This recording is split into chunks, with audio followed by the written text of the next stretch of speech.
माणिक्यनंदी आचार्य द्वारा रचित परीक्षा मुक्त सूत्र।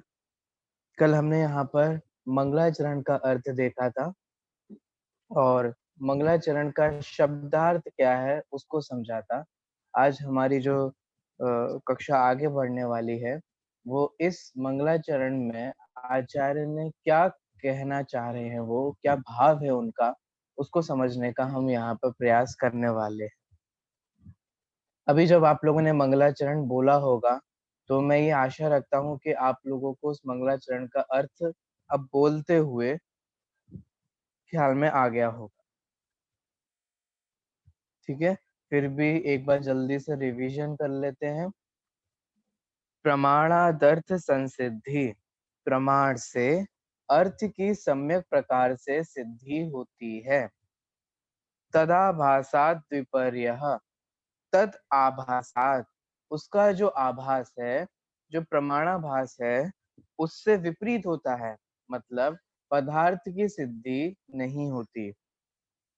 इति वक्षे तयोर्लक्ष्म सिद्धमल्पम लगीयसा, ऐसा जान करके मैं उन दोनों का लक्षण कहूंगा, मैंने प्रमाण का और प्रमाणाभास का लक्षण कहूंगा, जो ऑलरेडी से पहले से ही पूर्व आचार्यों के द्वारा सिद्ध है, अल्प है और अल्प बुद्धि वालों के लिए है। इस प्रकार से ये मंगलाचरण यहाँ कहा गया है। ठीक है,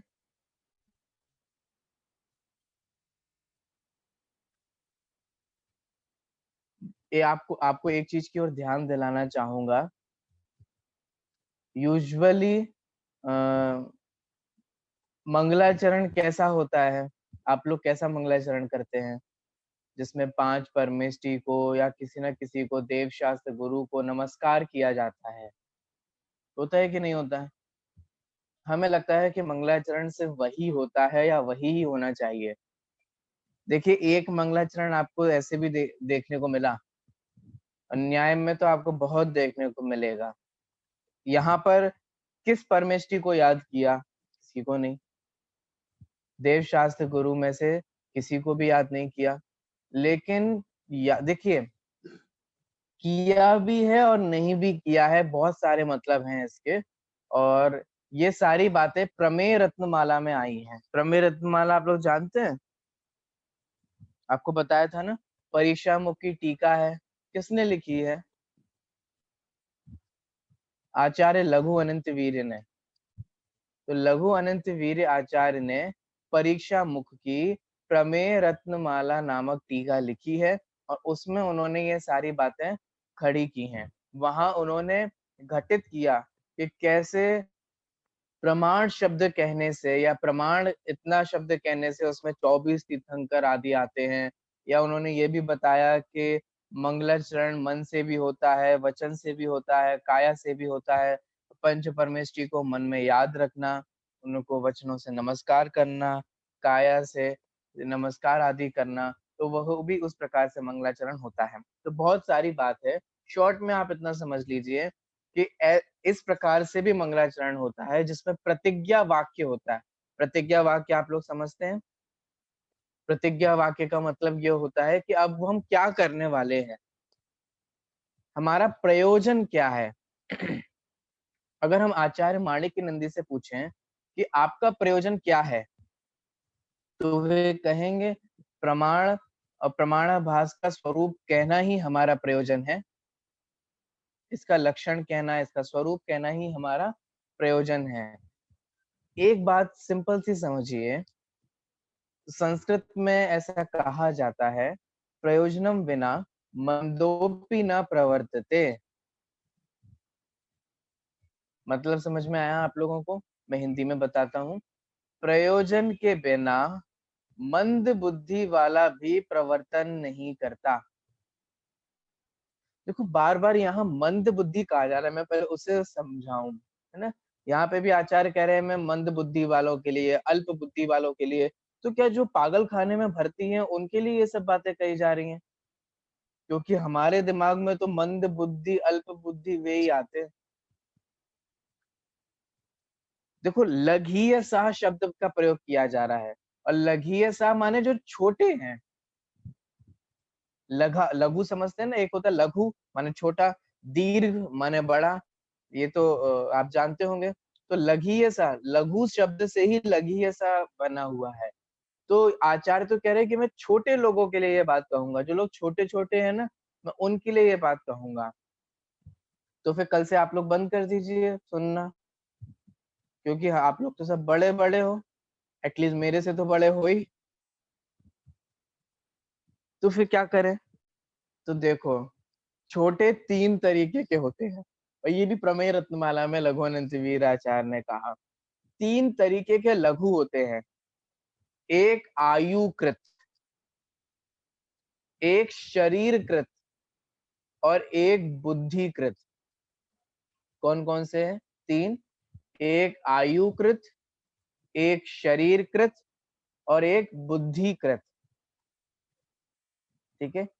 एक छोटे वे होते हैं जो हमसे आयु में छोटे हैं, जो हमसे एज में छोटे हैं, ठीक है? तो कोई भी व्यक्ति, जैसे आपके बच्चे हैं, पर घर परिवार में आपसे जो छोटे लोग हैं, तो वे कैसे छोटे हैं? क्योंकि आप इस संसार में पहले आ गए और वे इस संसार में बाद में आए। तो आपकी उम्र ज़्यादा हो गई और उनकी उम्र कम हो गई, ठीक है? तो आयु से आप बड़े हो गए और वे आयु कम होने के कारण छोटे हो गए। तो इसे बोलते हैं आयु के द्वारा छोटे-बड़ा होना, ठीक है? आयुकृत। अगला, शरीरकृत, हाइट के हिसाब से, ठीक है? किसी की हाइट ज़्यादा हो तो वो बड़ा हो गया, किसी की हाइट कम हो तो वो छोटा हो गया। तुम मेरे से छोटे हो, मैं तुमसे बड़ा हूँ। तो ये एक शरीरकृत भी होता है, ठीक है? तो एक हो गया आयुकृत, एक हो गया शरीरकृत। तीसरे होते हैं बुद्धिकृत। बुद्धि से छोटे मतलब क्या? बुद्धि से छोटे होने का मतलब ये है कि जो आयु में तो बड़े हो गए, शरीर में तो बड़े हो गए, लेकिन बड़े शरीर और बड़े आयु होने के बावजूद भी इस संबंध में अभी अज्ञानी हैं। इसका मतलब आपको कुछ इस विषय में आपको नहीं आता, वैसे तो बहुत कुछ आता है। क्रोध, मान, मायाचारी सब कुछ आता ही है ना? तो ये और भी बहुत सारी चीज़ें आती हैं। तो संसार की सारी चीज़ें आती हैं। तो वो सब कुछ चीज़ें आने पर भी अगर हमें प्रमाण और प्रमाणाभास का स्वरूप नहीं आता, नहीं ख्याल में है, तो इसका मतलब हम हमारी बुद्धि से उसमें छोटे हुए कि नहीं हुए? और जिसको इस विषय का ज्ञान है, वो हमसे बड़ा हुआ कि नहीं हुआ? आपको ये एंगल समझ में आ पा रहा है? कल आपने जाते-जाते पूछा था ना कि भैया इसमें अल्प बुद्धि वाले कहे गए हैं, तो अल्प बुद्धि वाले मतलब क्या? सिंपल सी बात है कि जिस व्यक्ति को प्रमाण और प्रमाणाभास के बारे में, न्याय के बारे में या किसी भी पर्टिकुलर विषय के बारे में, एक बात बताइए, आप अपने से छोटी उम्र के डॉक्टर वाले से इलाज करा लेते हैं कि नहीं करा लेते हैं? और यूजुअली लोग कम यंग एज वाले डॉक्टर ही प्रेफ़र करते हैं। सोचिए क्यों? आप अपने से कम उम्र वाले से भी कैसे आप इलाज करा लेंगे? आप अपने से कम उम्र वाले से भी कपड़े सिलवा लेते हैं। आप अपने से कम उम्र वाले से भी खाना बनवा लेते हैं। माने आप अपने से कम उम्र वाले व्यक्ति से क्या-क्या नहीं करवा लेते, क्यों? आप अपनी कम माने आप अपनी पूरी बॉडी दे देते हो डॉक्टर को, कि जो करना है आप करिए। आपसे कम उम्र वाला है, फिर भी क्यों दे देते हो आप? क्योंकि हमें पता है कि उस व्यक्ति को उस विषय में महारत हासिल है। उस पर्टिकुलर विषय में वो हमसे अधिक बुद्धि वाला है और उस विषय में हम उससे कम बुद्धि वाले हैं। ख्याल में आ रहा है? समझ में आ रहा है? वहाँ हम ये नहीं कहते कि हम अपने से छोटी उम्र वाले से कैसे ऑपरेशन करा लें, हम तो नहीं करा सकते। वहाँ हमारा ईगो बीच में नहीं आता, वहाँ हमारी मान-कषाय बीच में नहीं आती। अभी तो ख़ैर ऐसा नहीं होता है, लेकिन एक ज़माना ऐसा था, हम सुनते ही हैं क्योंकि हमने वो फेस नहीं किया, जहाँ लोगों को ऐसी मन में वो होती थी कि हम अपने से कम उम्र वाले प्रवचनकार के प्रवचन कैसे सुन लें। ये देखो आजकल के नए-नए उम्र के छोरे ना अभी-अभी शास्त्री करे हैं, अभी-अभी ये पढ़ के है, धर्म का तो ज्ञान क्या कर लिया, हम इनका प्रवचन सुनेंगे। तो आप उसे अपनी आयु से छोटा देख रहे हैं, आप उसके शरीर से छोटा देख रहे हैं, लेकिन उसने 5 साल एक जगह पढ़ करके, कई सारे धार्मिक ग्रंथों का अभ्यास कर करके उस विषय में महारत हासिल की है, जो आपने नहीं की। उसने एक-एक चीज़ की गहराइयों उसने पूरा दिन, रात, सुबह, शाम, स्कूल, कॉलेज जहाँ भी कोई भी चर्चा, परिचर्चा जो कुछ भी हुआ, उसमें उसने अपना समय लगाया है। इसका मतलब उस विषय में उस व्यक्ति को हमसे अधिक ज्ञान है। सिंपल सी बात है। कुल मिला के बात इतनी सी है कि यहाँ अल्प बुद्धि वालों से तात्पर्य उन लोगों से है, जो प्रमाण और प्रमाणाभास का स्वरूप नहीं जानते और इस विषय में हम सभी अल्प बुद्धि वाले ही हैं। अरे विचार कीजिए, मांगतुंग आचार्य जैसे महान आचार्य भी अपने आप को क्या कहते हैं? छठवें काव्य में, अल्पश्रुतं श्रुतवतां परिहास धाम त्वद्भक्तिरेव मुखरी कुरुते बलान्माम। वे अपने आप को अल्पश्रुतम कहते हैं, माने अल्प बुद्धि वाला कहते हैं। सोचिए, और हम लोगों को क्या हो जाता है, 2-3 साल थोड़ी कक्षाएं पढ़ ली, पाठशालाएं पढ़ ली,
आपको आवाज आ रही है?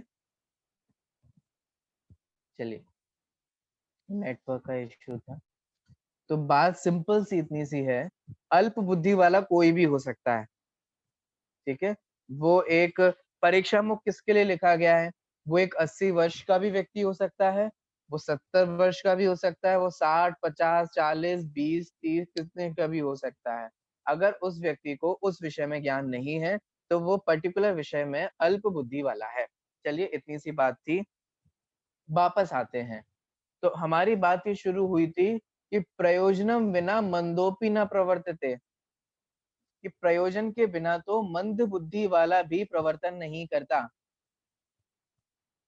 ऐसा होता है कि नहीं होता है? विचार कीजिए। आप कोई भी कार्य करते बिना किसी प्रयोजन के या बिना किसी उद्देश्य के करते हैं।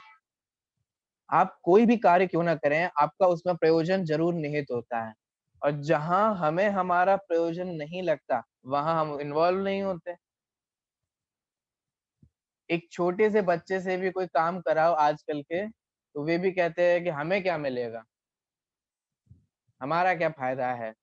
फिर आपको लालच देना पड़ता है कि तुम्हें हम लड्डू देंगे, तुम्हें हम ऐसा दे देंगे, हम ऐसा दे देंगे। उसमें भी वो अपना प्रयोजन ढूंढते हैं। देखो सिंपल सी बात आप समझना, अगर मैं आपसे कहूं कि आपके पीछे जो दीवार है, आप उसे तोड़ दीजिए, तो कितने लोग तोड़ने के लिए तैयार हो जाएंगे? कोई भी तैयार नहीं होगा। अब मैं आपको प्रयोजन दे देता हूँ, एक उद्देश्य दे देता हूँ। अब मैं आपको एक उद्देश्य देता हूँ कि अगर आप वो दीवार तोड़ेंगे तो आपको 1 करोड़ रुपए मिलेगा।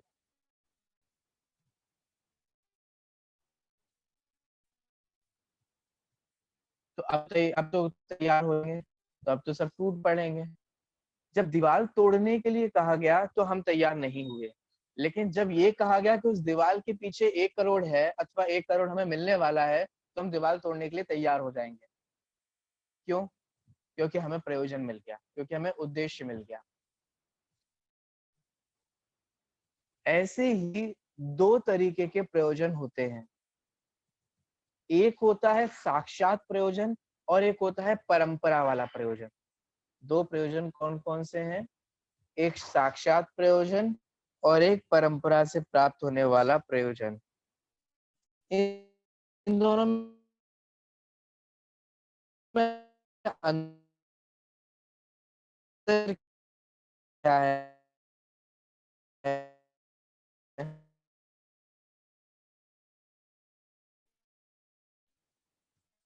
साक्षात और परंपरा वाली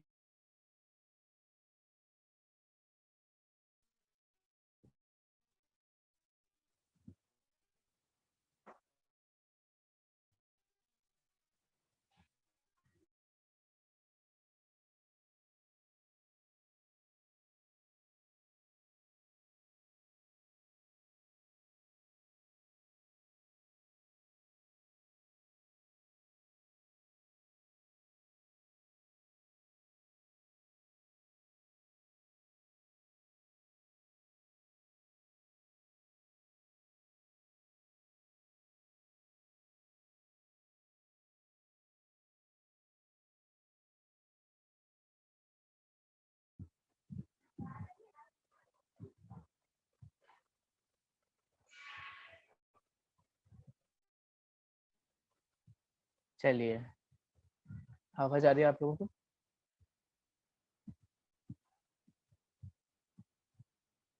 आवाज आ रही है? चलिए, वापस आ जाते हैं। तो हम प्रयोजन की बात कर रहे थे। इस समस्त संसार में सभी लोगों का क्या प्रयोजन है? कोई भी व्यक्ति हो, कोई भी जीव हो, कहीं का भी रहने वाला हो, कोई भी धर्म से संबंधित क्यों ना हो, कोई भी रंग वाला, कोई भी जगह वाला, या कैसा भी क्यों ना हो, वो सबका एक ही प्रयोजन है, और वो क्या है? जय त्रिभुवन में जीव अनंत, सुख चाहे दुख ते भयवन।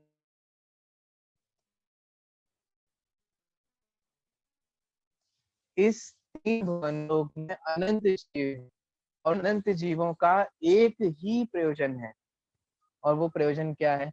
दुख दूर होना और सुख की प्राप्ति करना। अच्छा, आप विचार कीजिए, आप 24 घंटे में कोई जो भी कार्य करते हैं, उसके पीछे का उद्देश्य क्या होता है? दुख दूर होना और सुख की प्राप्ति करना उद्देश्य नहीं होता। कक्षा में क्यों बैठे हैं आप डायरेक्टली और इनडायरेक्टली देखेंगे ना, तो प्रयोजन है। हम भोजन क्यों करते हैं? उन्हें कोई भी, तो उसके पीछे का उद्देश्य एक ही है, वो है सुख प्राप्ति। और यहाँ क्या कहा जा रहा है? प्रमाण से अर्थ की सिद्धि होती है। अब अर्थ का मतलब समझिए, अर्थ क्या है? अर्थ के भी दो अर्थ हैं। क्या कहा? अर्थ के भी दो अर्थ हैं। अर्थ के वैसे कई अर्थ होते हैं। अर्थ का मतलब पैसा भी होता है। जैसे कहा जाता है ना, आर्थिक रूप से कमजोर हो रहा है देश, तो वहां आर्थिक रूप से कमजोर हो रहा है माने अर्थ माने पैसा, वहां अर्थ का मतलब पैसा लिया गया है। ठीक है। अर्थ का मतलब मीनिंग भी होता है, इसका क्या अर्थ है, यहाँ क्या कहना चाह रहे हैं। तो अर्थ मतलब हो गया मीनिंग, उसका मतलब, है ना। अर्थ का मतलब होता है पदार्थ। ठीक है। और अर्थ का मतलब होता है प्रयोजन, कि तुम किस अर्थ यहाँ आए हो, किस लिए यहाँ आए हो, क्या प्रयोजन है तुम्हारा। तो यहाँ प्रमाण से अर्थ की सिद्धि होती है का अर्थ ये हुआ कि प्रमाण से पदार्थ की और प्रयोजन की, इन दोनों की ही सिद्धि होती है। कल आपने पूछा था ना, अर्थ का मतलब क्या है? दो मतलब है, कि प्रमाण से, प्रमाण मतलब होता है ज्ञान। ठीक है। तो ज्ञान से पदार्थ की सिद्धि होती है और हमारे प्रयोजन की सिद्धि होती है। ठीक है, दो बातें समझ में आई। अर्थ का मतलब, अर्थ का मतलब होता है पदार्थ और अर्थ का मतलब होता है प्रयोजन। जब हमें किसी भी विषय का ज्ञान हमें अर्थ क्यों है। ये आज की जो दुनिया में हम जी रहे हैं, चाहे हम पहले की बात, पहले ज्ञान की महिमा गाई जाती है ना, 6 डाला में आप देख लीजिए, ज्ञान समान आन जगत में सुख को कारण, यह परमामृत जन्म जरा मृत्यु रोग निवारण। ज्ञान के समान और कुछ नहीं है, यही दुख को दूर करने वाला है, माने यही हमारे प्रयोजन को सिद्ध करने वाला है। और ज्ञान, आप कहेंगे कि ज्ञान की बात कहाँ से आ गई? प्रमाण का मतलब ज्ञान ही होता है। अब वो ज्ञान कैसा है कैसा नहीं है वो हम पहले सूत्र में पढ़ेंगे। तो प्रमाण से पदार्थ की सिद्धि होती है का मतलब यह है कि जो ज्ञान है उससे पदार्थ सिद्ध होता है, उससे पदार्थ की जानकारी होती है, उससे पदार्थ हमारे जानने में आता है और इससे हमारा प्रयोजन सिद्ध होता है, हमारा दुख दूर होना और सुख की प्राप्ति होना। अगर आपको जानकारी नहीं है तो आप दुखी हैं। भूल के अपना घर जाने कितनों के घर मुझको जाना पड़ा। क्यों? क्योंकि मुझे अपने घर की जानकारी ही नहीं थी। मैं कौन हूँ, मैं कहाँ से आया हूँ, मेरा क्या स्वरूप है, मेरे जन्म की सार्थकता किसमें है, ये जीव का कैसा स्वरूप है, ये संसार क्या है, जब तक इसकी जानकारी ना हो तब तक क्या क्या करता रहता है ये जीव। जो समझ में आता है, जो दुनिया वाले करते हैं, जो ट्रेंड चल जाता है बस उसको ब्लाइंडली फॉलो करने लग जाते हैं। तो इसीलिए हमें जानकारी होना ज़रूरी है, ज्ञान होना ज़रूरी है। जब तक ज्ञान नहीं होगा, तब तक श्रद्धान कैसे होगा? टोडामल जी ने मोक्षमा प्रकाशक में लिखा है कि ज्ञान बिना श्रद्धान नहीं हो सकता। तो इसीलिए ज्ञान से ही हमारे प्रयोजन की सिद्धि होती है। आत्मा का ज्ञान कहें, आत्मा का श्रद्धान कहें। देखिए सबसे पहले तो प्रारंभिक रूप से हमें आत्मा का भी आत्मा का ज्ञान होना, इसी से ही हमारा प्रयोजन सिद्ध होने वाला है। इसी को बोलते हैं कि प्रमाण से अर्थ की सिद्धि होती है, मोक्ष मार्ग के रूप में। और प्रमाणाभास जो है, उससे अर्थ की सिद्धि नहीं होती। सही ज्ञान नहीं हो, समीचीन ज्ञान नहीं हो, तो उससे अर्थ की सिद्धि नहीं होगी। जैसे फॉर एग्जाम्पल, सम्यक दर्शन ज्ञान चारित्र की प्राप्ति कैसे होगी? अपने आप को आत्मा मानने से, जानने से और उसके अनुभव से। सबसे पहले ज्ञान की जानना जरूरी। और अगर हमें और मेरा रूप फिर हम भ्रमण करते रहे अर्थ में ही, तो ये पता होना जरूरी है कि मैं कौन हूँ। तो ज्ञान स्वरूपी जो आत्मा है से और अगर हम आत्मा को जानेंगे तो हमारे प्रयोजन नहीं हो नहीं पड़ रहा है। तो आत्मा से ही, हमारे आत्मा को जानने से ही अथवा ज्ञान स्वरूपी आत्मा से ही हमारे सुख की प्राप्ति और दुखों की निवृत्ति होने वाली है। और आत्मा को ना जान करके हर किसी को आत्मा मान लेना, हर किसी को माने क्या, शरीर को आत्मा मान लेना, माने शरीर में हूं ऐसा मान लेना, अन्य पदार्थों को अपना मान लेना, तो उससे हमारे दुख की निवृत्ति और सुख की प्राप्ति रूप प्रयोजन की सिद्धि नहीं होने वाली है। तो ज्ञान बहुत इंपॉर्टेंट है, जिसे यहाँ प्रमाण कहा जाता है।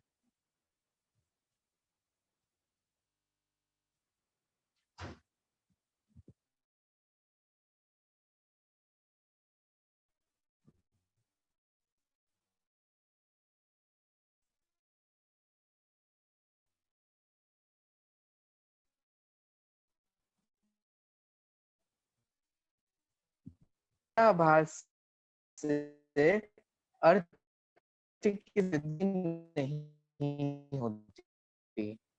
इसीलिए माणे दिया चाहे वो दोनों प्रमाण का और प्रमाणाभास का ज्ञान क्या है और क्या समीचीन ज्ञान नहीं है, उस दोनों की ही बात यहाँ कहने वाले हैं, जो कि सिद्ध है आचार्यों के द्वारा, अल्प है और अल्प बुद्धि वालों के लिए यहाँ कही जा रही है।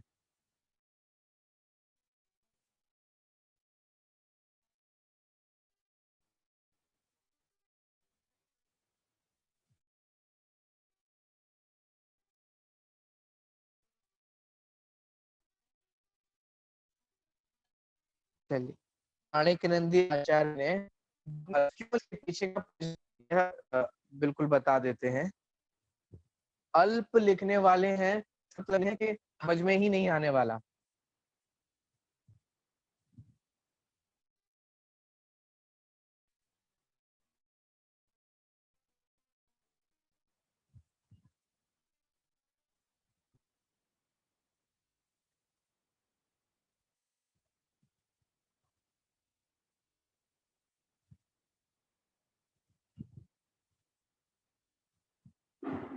आवाज आ रही है आप लोगों को?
अब थोड़ा नेटवर्क का इशू रहता है।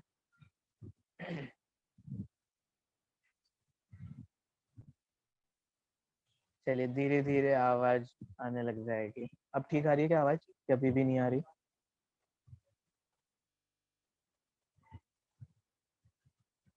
हाँ, नेटवर्क का इशू है, मैंने आपको पहले भी कहा था। चलिए, अब शायद आ रही होगी आवाज, अब आ रही है। हाँ।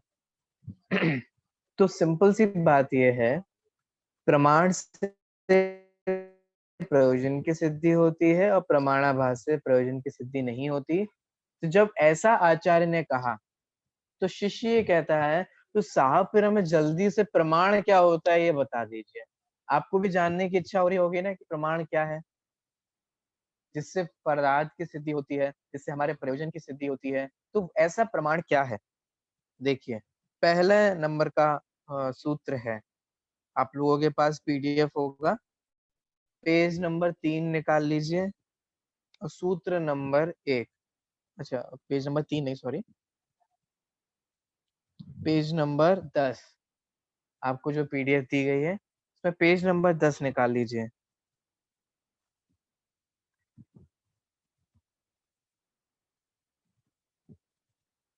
चलिए, पहले सूत्र को अपन समझते हैं। मैं एक बार बोलता हूँ। स्वपूर्वार्थ व्यवसायात्मकम ज्ञानम प्रमाण। स्वपूर्वार्थ व्यवसायात्मकम ज्ञानम प्रमाणम। ठीक है। अब एक बार और बोलता हूँ, फिर आप लोगों को बोलना होगा, ठीक है? एक बार और बोलता हूँ। स्व पूर्वार्थ व्यवसायात्मकम ज्ञानम प्रमाणम। तो सबसे पहले सूत्र में प्रमाण का लक्षण यहाँ दिया गया। कौन बोलेगा आप में से सूत्र को दोबारा से, शुद्ध उच्चारण? रेज हैंड कीजिए सभी जिन जो भी बोलना चाहते हैं।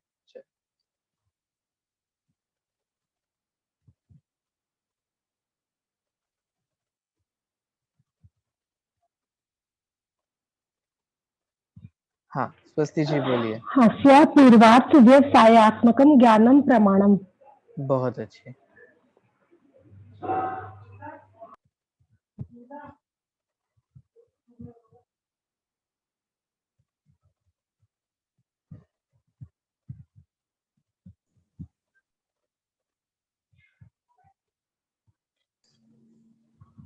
हाँ जी बोलिए। बोलूं? जी जी। स्वपूर्वार्थ व्यवसायात्मकम ज्ञानम प्रमाणम। चलिए, स्वपूर्वार्थ व्यवसायात्मकम ज्ञानम प्रमाणम। एक और बुलवा लेते हैं अपन। शशि जी बोलिए।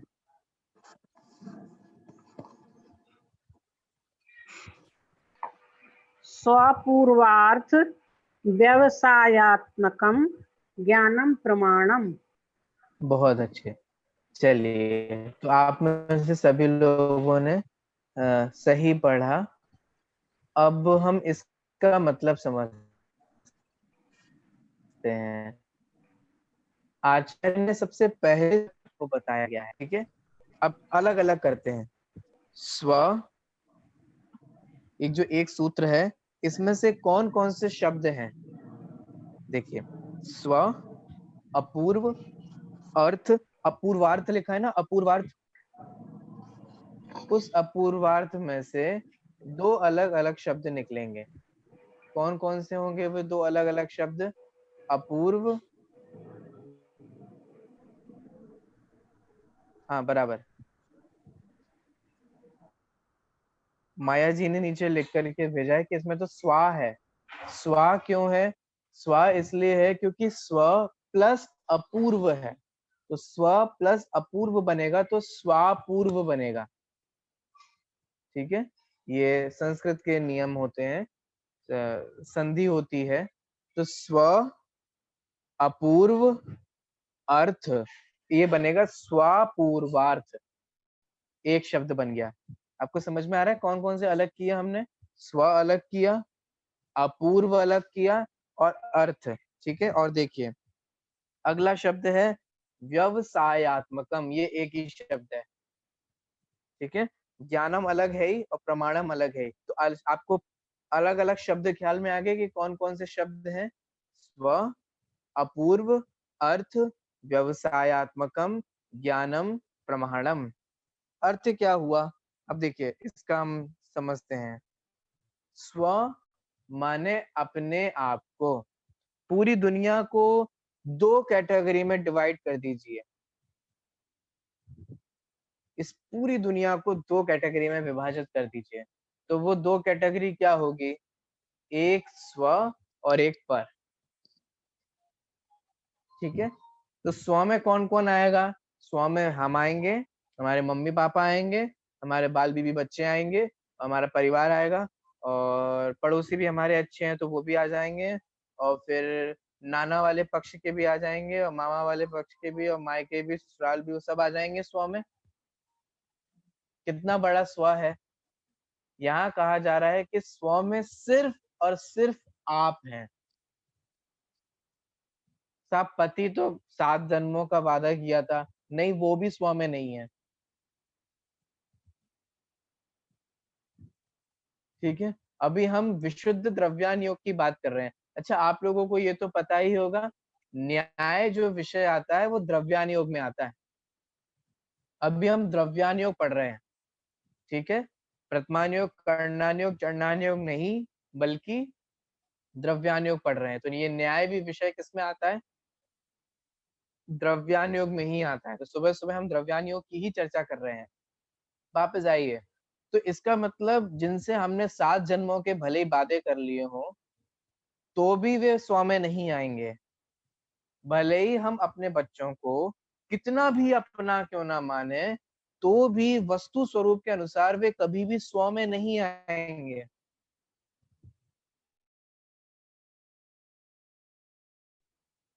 आप किसी देखो विचार कीजिए कि हम किसी को अपना कितना भी अपना मान लें, लेकिन वो कभी भी हमारा अपना नहीं हो सकता।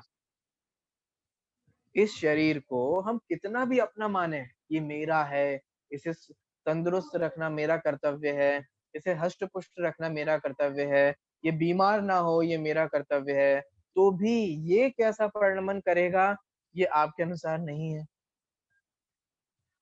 पर है, पर की कैटेगरी में ही आता है। विचार करने वाली बात है। हम कितना भी विचार करें कि हमारे पति, हमारी पत्नी, हमारे बाल बच्चे, हमारे माता पिता ये हमारे स्व में आ जाएं, लेकिन ये कभी स्व में नहीं आ सकते। आपको ये समझना ही होगा कि इस विश्व में जितने भी जीव हैं वे सभी जीव अलग अलग हैं, सेपरेट हैं, जुदा जुदा हैं, हम कैसे भी एक नहीं हो सकते।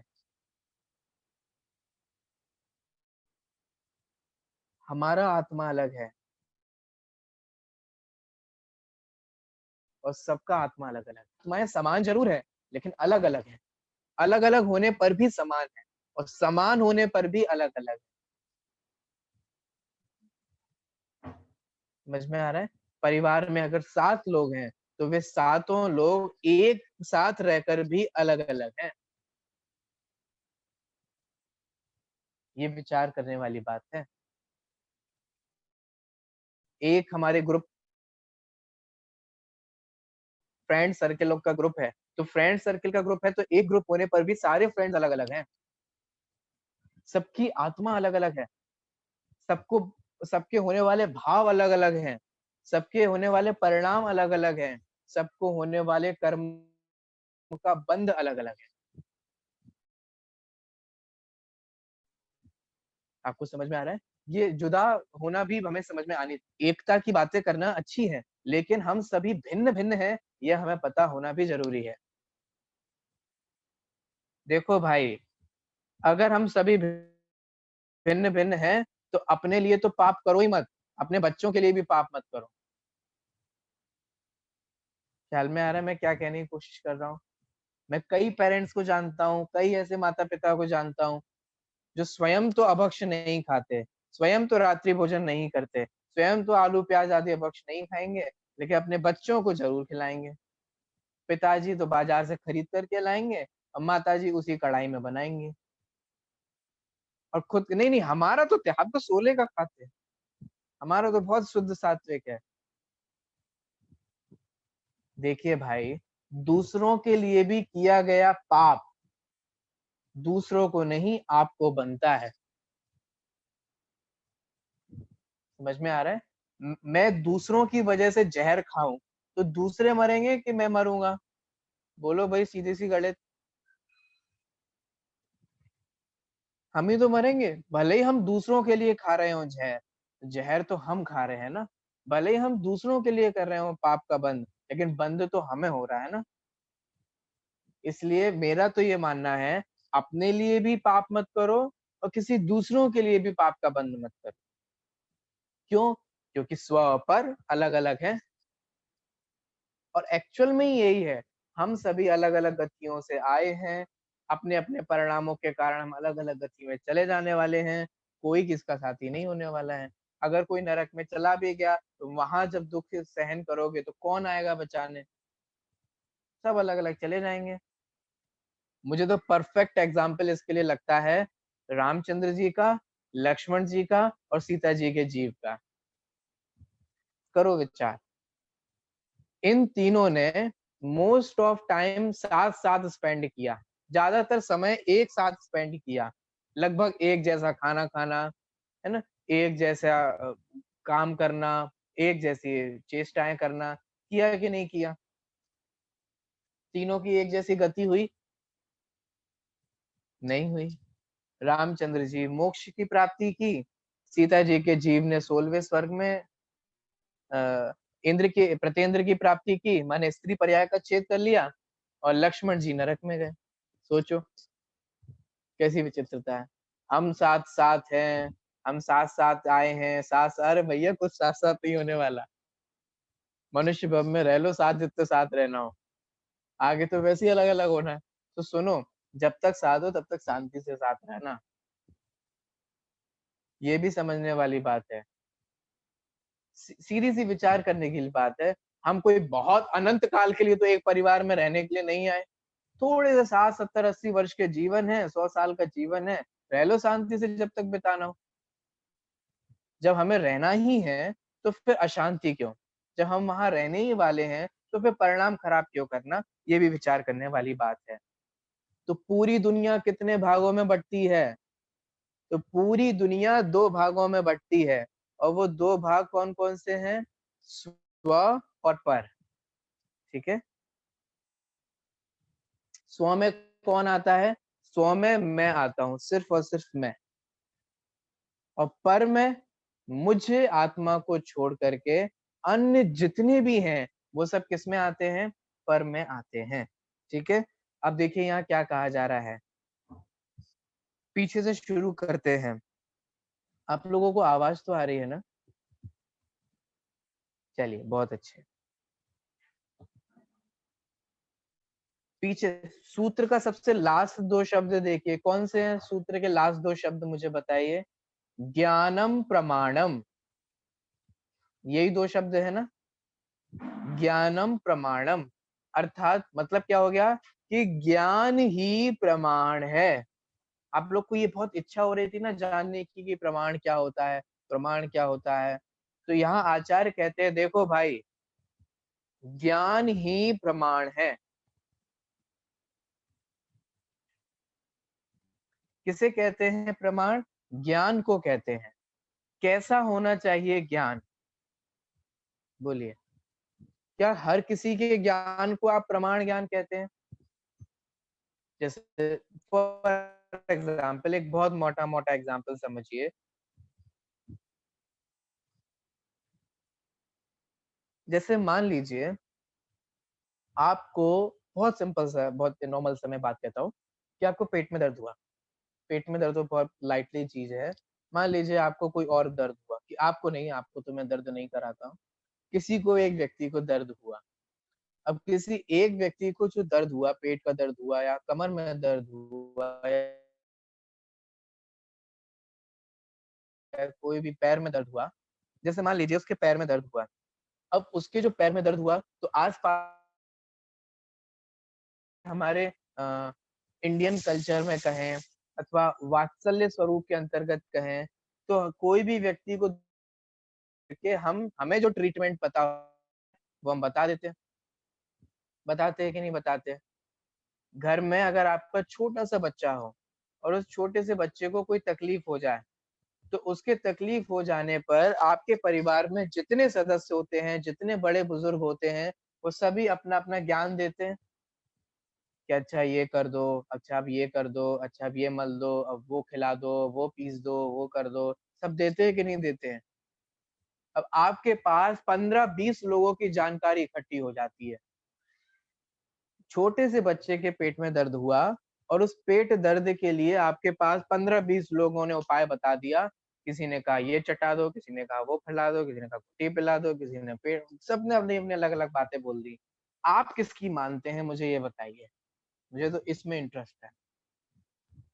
उन 15 लोगों में से आप किसकी मानते हैं? इसमें से एक होशियार, घर का जो होशियार व्यक्ति होता है, वो ये कहता है या तो आप अपने ज्ञान से जो आजमाए हुए नुस्खे हैं उनको अपनाते हैं, अथवा सही जानकारी के लिए आप डॉक्टर के पास जाते हैं। जाते हैं कि नहीं जाते, या डॉक्टर से कंसल्ट करते हैं? क्योंकि 15-20 लोग तो सब अपने-अपने उपाय बताने वाले हैं। कोई कोई चूरन बताएगा, कोई कोई चटनी बताएगा, कोई कुछ बताएगा। लेकिन हम किसके पास जाते हैं? डॉक्टर के पास जाते हैं। क्यों जाते हैं डॉक्टर के पास? क्योंकि हमें पता है, क्योंकि उसका ज्ञान इस विषय में प्रामाणिक है और वो व्यक्ति प्रमाण है। क्यों? क्योंकि उसका ज्ञान प्रमाण है। आपने सुना ना, एक प्रामाणिक व्यक्ति होते हैं और एक फ्रॉड व्यक्ति होते हैं। कई लोग ऐसे होते हैं जिनकी बात हम एक बार में एक्सेप्ट कर लेते हैं क्योंकि हमें पता है कि उनका व्यक्तित्व कैसा है। वे प्रामाणिक व्यक्ति हैं। नहीं, अगर उन्होंने कहा है तो ज़रूर ऐसा हुआ होगा। और एक होते हैं फ्रॉड टाइप के लोग, जो कहते कुछ और है, बोलते कुछ और है। हमें लगा अरे भैया इनका कहना तो ऐसे ही है, ये तो कहते रहते हैं। तो आपको अंतर समझ में आ पा रहा है? मैं क्या कहने की कोशिश कर रहा हूँ? छोटी सी बात में भी हम ये ढूंढते हैं कि किसका ज्ञान जो है वो प्रामाणिक है।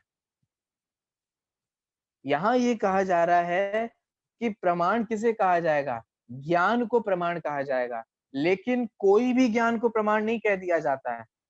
ज्ञान तो सबके पास बहुत होता है अपना-अपना। जैसे मैंने बताया ना, सबको चूरन चटनी का बहुत ज्ञान होता है। सब अपना-अपना ज्ञान के हिसाब से बता देते हैं। लेकिन कैसा होना चाहिए वो ज्ञान? तो देखो, किस ज्ञान को प्रमाण ज्ञान कहा जाएगा? सबसे पहला पॉइंट, जो स्व को जाने। आप देख रहे हैं सबसे पहला पॉइंट क्या है?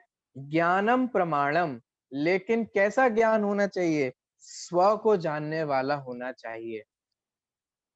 और कैसा होना चाहिए? अपूर्व अर्थ। अपूर्व, अ माने नहीं और पूर्व माने पहले। जिसको पहले नहीं जाना हो उसे कहते हैं अपूर्व। और अर्थ माने पदार्थ। जिसको पहले नहीं जाना हो ऐसा पदार्थ। और व्यवसायत्मकम, ये व्यवसाय माने कोई बिजनेस नहीं है, कोई डील नहीं है। व्यवसाय माने निश्चय। व्यवसाय माने निर्णयात्मक। डिसीजन होना चाहिए, इसमें निर्णय होना चाहिए, निश्चयात्मक होना चाहिए। ठीक है, आपको एक एक शब्द का मतलब समझ में आ रहा है? ज्ञान प्रमाण है, लेकिन कौन सा ज्ञान? वो चलते फिरते वो पागल व्यक्ति का ज्ञान प्रमाण है? किसी का भी ज्ञान प्रमाण है? कैसा ज्ञान प्रमाण है? तो देखो भाई, जो स्व को जाने, सबसे पहली बात, अपूर्व अर्थ को जाने। अपूर्व अर्थ माने ऐसा पदार्थ जिसको पहले नहीं जाना गया हो। ठीक है। और व्यवसायत्मकम, व्यवसायत्मक होना चाहिए, निश्चयात्मक होना चाहिए, कंफ्यूजन नहीं होना चाहिए, बस संशय नहीं होना चाहिए। क्योंकि अगर उस ज्ञान में संशय है तो फिर वो प्रमाणिक ज्ञान नहीं है। मैं आत्मा हूं कि शरीर हूं, ये प्रमाण ज्ञान है? क्या हम इसे प्रमाण ज्ञान कहेंगे? नहीं, ये तो संशय है, ये तो मिथ्या ज्ञान है। ठीक है। निर्णयात्मक होना चाहिए, उसे क्या कहते हैं? उस ऐसे ज्ञान को प्रमाण कहते हैं। मेरे ख्याल से आपको अर्थ समझ में आ गया होगा ना सूत्र का।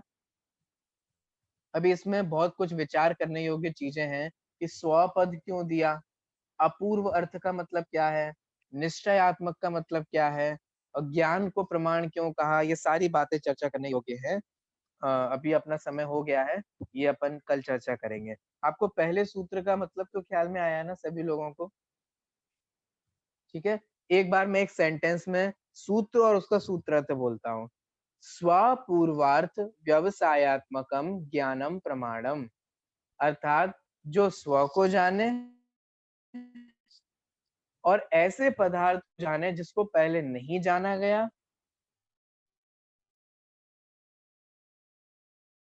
और निर्णयात्मक जो ज्ञान होता है ऐसे।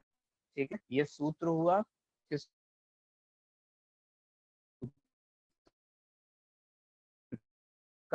अर्थ हुआ।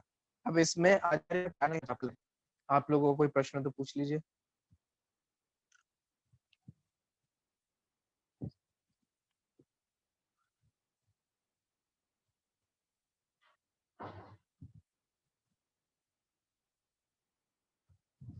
भैया जय जिनेन्द्र, आप आचार्य नंदी, ये माणिक्य नंदी के बारे में बताने वाले थे ना, उसके बारे में, उनके बारे में। हाँ, बताया बताया था ना, उनके गुरु के बारे में, उनके शिष्य के बारे में, और उनके ग्रंथ के ऊपर लिखी टीकाओं के बारे में। अच्छा, तो इतना ही है और क्या? बस इतना ही प्राप्त। ओके, ठीक है। हाँ, इतना ही प्राप्त होता है। ओके ओके, ठीक है ठीक है, धन्यवाद।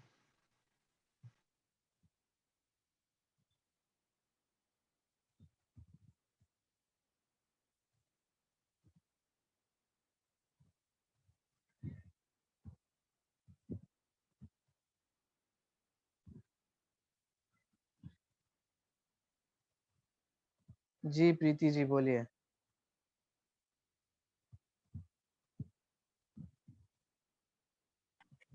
हाँ भैया जी, स्व को जानने वाला प्रमाण ज्ञान स्व को जानने वाला है, और जिसे पहले कभी नहीं जाना हो।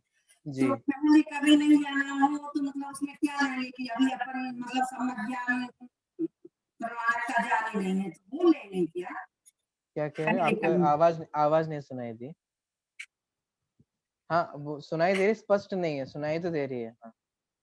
हाँ, मतलब जिसे पहले कभी नहीं जाना हो, तो पहले कभी नहीं जाना हो तो मतलब सम्यक ज्ञान को कभी जाना ही नहीं है, तो उसको लेंगे क्या यहाँ? पहले नहीं कभी नहीं, नहीं जाना। ये पर पद, स्व और पर दो लोग है ना, दो चीजें है ना। एक तो स्व हाँ को हाँ जाने, और पर हाँ, पदार्थों को, ऐसे पर पदार्थों को जिसको पहले नहीं जाना गया हो, उसको जानने वाले ज्ञान को प्रमाण ज्ञान कहते हैं। तो पहले पहले नहीं, कभी नहीं जाना हो तो उसमें क्या लेंगे? पर अन्य पर पदार्थ,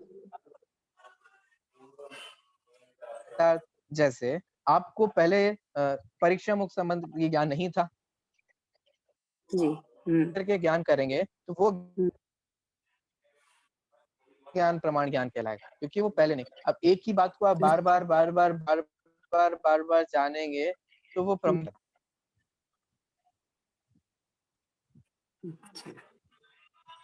जी।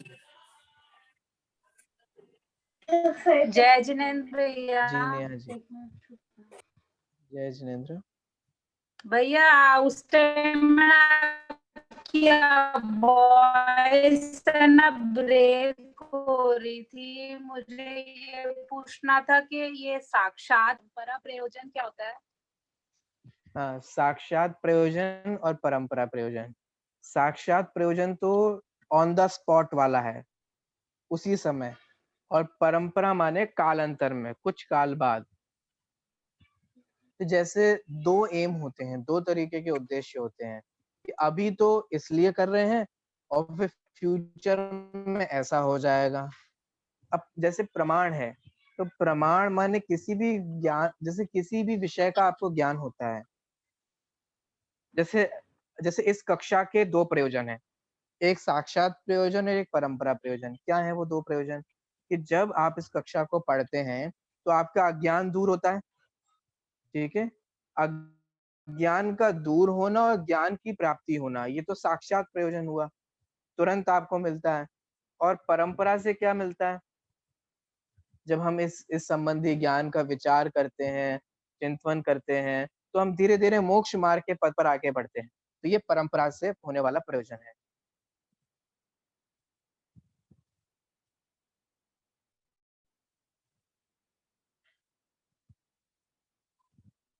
आप लोगों को समझ में तो आ रहा है ना? कोई कठिन तो नहीं पड़ रहा है?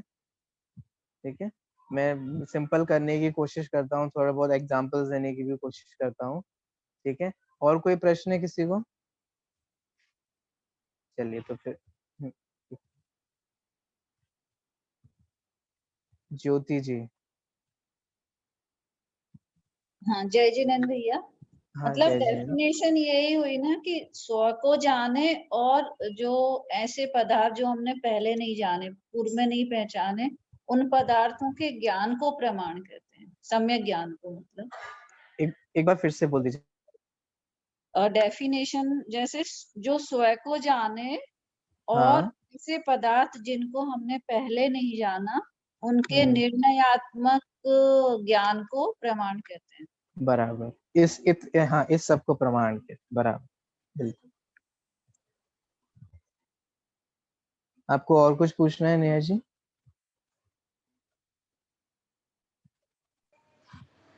भैया एक और ये चीज पूछ रही थी कि जैसे यहाँ पे बोला प्रमाण से या ज्ञान से अर्थ की सिद्धि होती है, तो यहाँ पे अर्थ मतलब हम पदार्थ भी लेंगे और प्रयोजन लेंगे, कि प्रमाण ज्ञान से पदार्थ की भी सिद्धि होगी और हमारे प्रयोजन की भी सिद्धि होगी।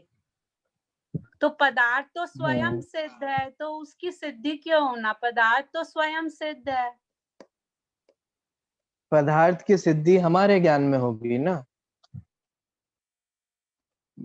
अगर हमें ही नहीं पता होगा उस पदार्थ के बारे में, पदार्थ तो स्वयं सिद्ध है, लेकिन उस पदार्थ की सिद्धि हमारे दिमाग में, हमारे ज्ञान में होगी ना, हमारे लिए तो वो सिद्ध होगी। उस हिसाब से, क्योंकि हमारे ज्ञान में उस पदार्थ के बारे में नॉलेज नहीं थी। जीव तो पहले से ही है, स्वयं सिद्ध है, लेकिन हमारे ज्ञान में नहीं है ना।